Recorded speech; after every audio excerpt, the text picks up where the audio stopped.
Bentornati sul canale, dalla Fara, da Fuz, e oggi, seguendo anche le vostre richieste su Instagram, parliamo di Scramasax.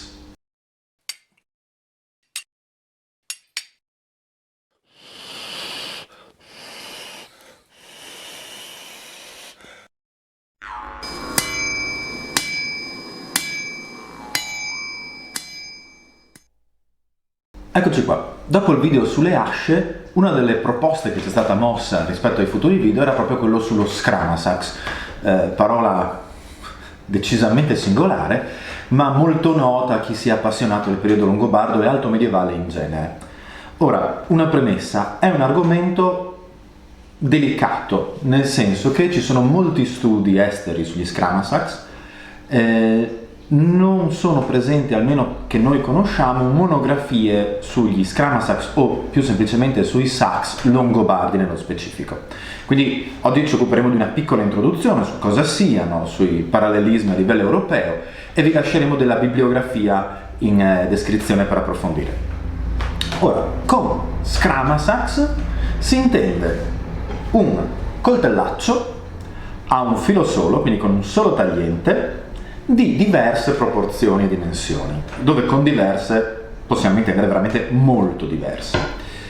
Ora, abbiamo affrontato il tema dei fabbri e delle armi in uno dei primissimi video girati durante il primo lockdown e abbiamo accennato alla presenza dei sax. I sax si caratterizzano per essere probabilmente una buona alternativa alla spada, molto più economica. Ora, come vedete davanti a me ci sono 3 lame, spero che il video le faccia vedere discretamente. Questa viene normalmente giudicata un coltello e non un sax, è piuttosto minuta, come vedete. Tenete conto che la mia spanna misura circa 25 cm, quindi ed è una nostra riproduzione, sono tutte e 3 nostre riproduzioni. Quindi possiamo definire il sax come qualcosa che viene dopo il coltello d'uso. Nel primissimo periodo ce ne sono in effetti di molto piccoli, non tanto più grandi di questo, ma si tende a identificarli come un uso bellico. Sostanzialmente un grosso coltellaccio che poi è comunque il tipo di strumento che rimane in auge nelle forze armate da sempre e per sempre, passando attraverso lo stranoto Bowie e arrivando ai coltelli tattici degli appassionati militari di oggi, di cui ammetto parlo solo per sentito dire perché non sono un appassionato militare. Le altre 2 proporzioni che vedete sono quelle che troviamo più spesso in Italia e nel contesto longobardo. Apriamo però una piccola parentesi sul nome. Scramasax. Scramasax viene citato da Gregorio di Tours all'interno della storia dei Franchi in un episodio dove 2 giovani utilizzano queste armi per accoltellarne un altro appena eletto re, se non ricordo male, ma in ogni caso la questione è che vengono citati gli Scramasax.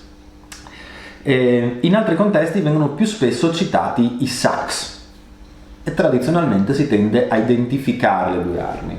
Ad esempio, nel Beowulf il sax viene citato in più occasioni ed è tra l'altro l'arma con cui viene dato il colpo di grazia al drago.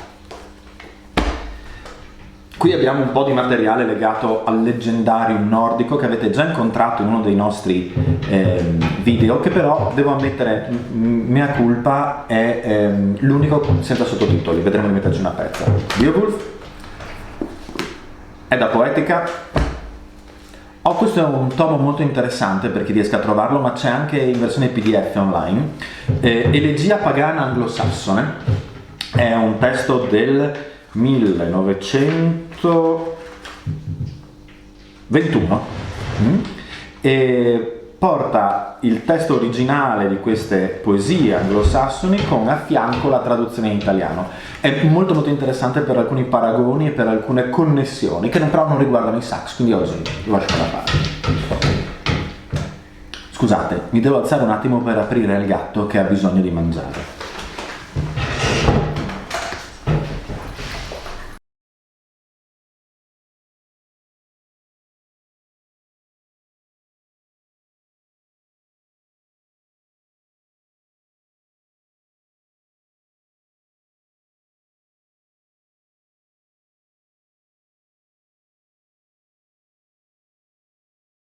tornando a noi.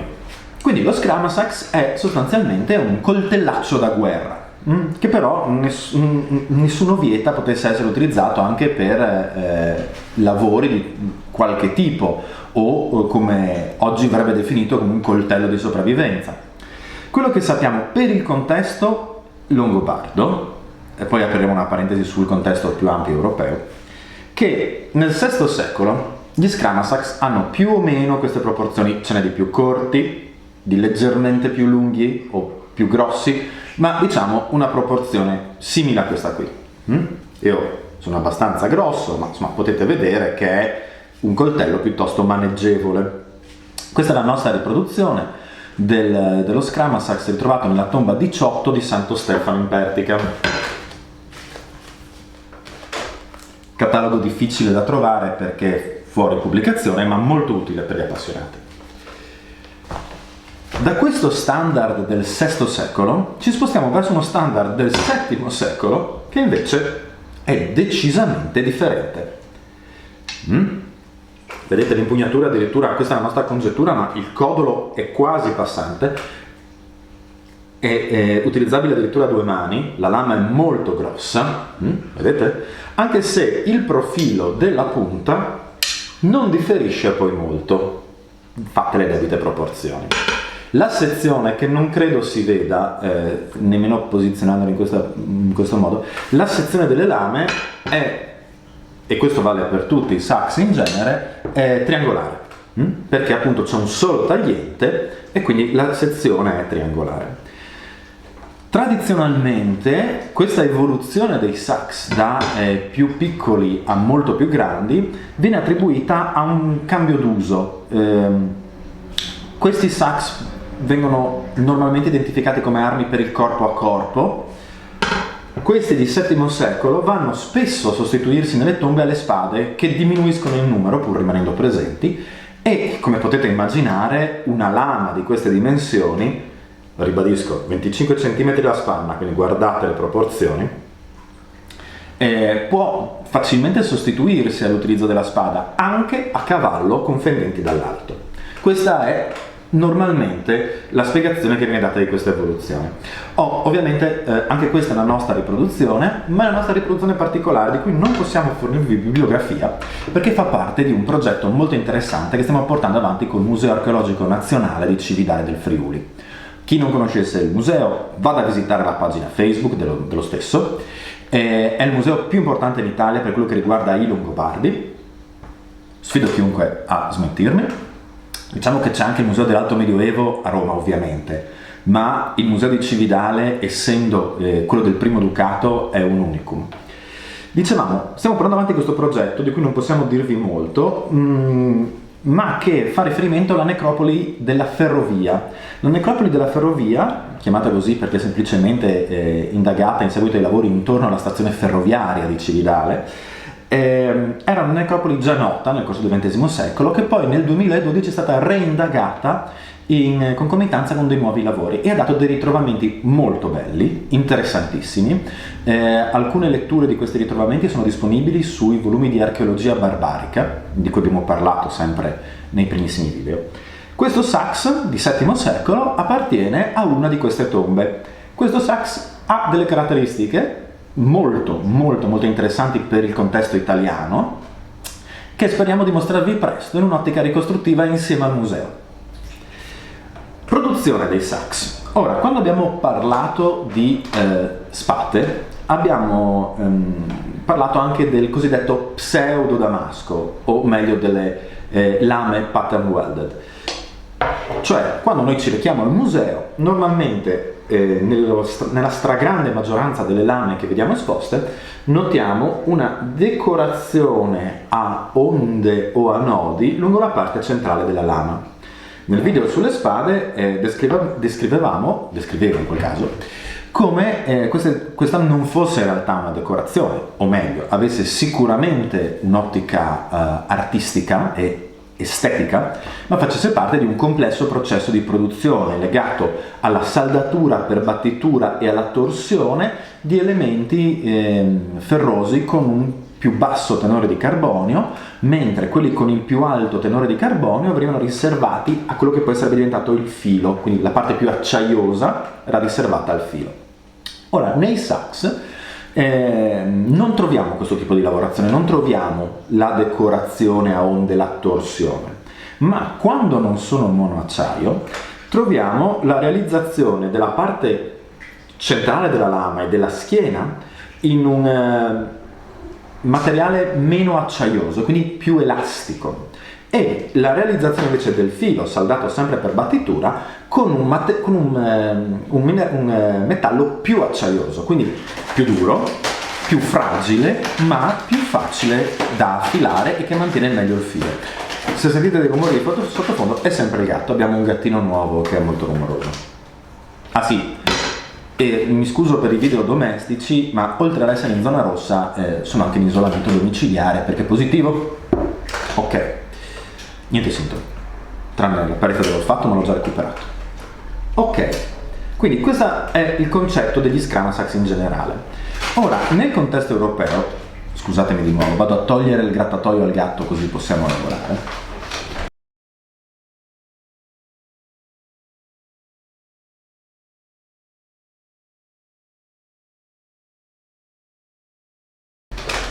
Nel contesto più generale, dicevamo, ed europeo, la paternità del sax è dibattuta. C'è chi lo vede come un prodotto gallo tardo-romano, e vista la sua presenza precoce in contesti merovingi alamanni.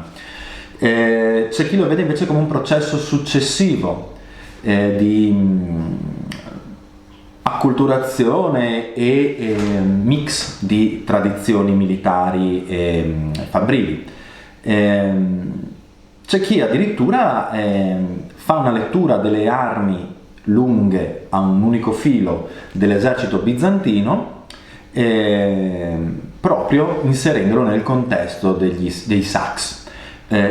Riguardo a quest'ultimo punto, le armi a un filo solo dell'esercito bizantino, vi lasceremo ovviamente il link in descrizione, ma è disponibile la tesi di Mattia Caprioli, un collega ricostruttore che si occupa proprio di tardo antico e che ha fatto appunto un'analisi su queste armi. Quindi se noi abbiamo l'evoluzione degli Scramasax nel contesto longobardo, che li vede arrivare nel VI secolo più corti e poi nel VII allungarsi, nel contesto più europeo più in generale abbiamo invece uno studio che decisamente ha più elementi di paragone. Qui vi mostriamo uno schema tratto da uno splendido libro che, se avete occasione di trovare, vi consiglio, scritto da Paul Mortimer, uno dei membri e così guida ufficiosa dei Wulfedenas, il miglior gruppo di ricostruzione storica altomedievale che possiate trovare in circolazione.